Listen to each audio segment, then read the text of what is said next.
musharaxna Draa Cumar Jabaabul oo kamid ah musharaxiinta golaha wakiilada xisbiga wadaniga gobolka Sanaag oo maanta xaflad wadareed uu qabtay ayaa kadib markii ay soo dhamaatay xafladaasi waxay u mahad celisay taageerayaashii odayaashii iyo bulshadii kale ee taageeraysay munaasabadaasi ka soo qayb galay waxayna ka warantay sida ay ugu heelan tahay wax qabad hadii ay xilka ku guuleysato maanta oo ka dhacayso munaasabadii shaacintii xildhibaanada golaha deegaanka iyo golaha wakiilada oo isku sidkan ahna xisbiga wadani waxaan aad iyo aad ugu mahadnaqayaa dhammaan taageerayaasha ka soo qayb galay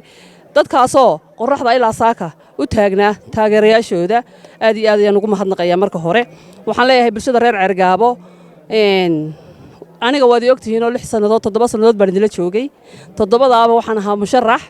u taagan golaha wakiilada iminkun buu jaaniska yimi adduunka wixii wax qabtaana isma qariyo bulshada waxaan leeyahay qof hadeerta lagu soo transfer gareeyo oo lagu keeno codkaaga hasi birina kala taga qofka ku fadhiyay ee iminka haday iskuul tahay haday ceelal tahay haday malcaamada tahay isagoo aan xildhibaan ahayn ku qabtay wad garanaysaa anigana bulshadu way garanaysaa reer Cergaabo dhalinyaro iyo haweenba inaan u taaganahay wax qabadka magaaladayda iyo dadkayga especially waxaan ku taaganahay dhalinyarada iyo haweenka inaan wax u qabto waxaan leeyahay wax qabadkaygii hadii aan tiriyo ciid ay amarkaasi ka badan yihiin waxaan jecelahay markaa inaad igu doorataan wax qabad iyo karti iyo hufnaan iyo daacadnimo anigu aan lacag idin soo doonan laakiin idin soo doontay dadka codkoodu yar yahay inaan codkooda meel dheer gaarsiiyo Cergaabana waxay u badan tahay ba dad codkoodu yar yahay ma sha Allah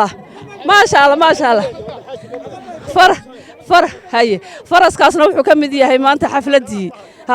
faraska aniga la igu riyoodayo waa ta ilaahay daray keenay ana faras fuulay wallahi beentay maaha ma garateen marka xildhibaanadana waxaan u rajaynayaa dhamaantood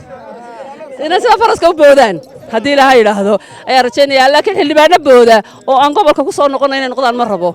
waa in gobolka lagu soo noqdo waa in bulshada wax loo qabto intaasan doonayaa wassalaamu calaykum waraxmatullaahi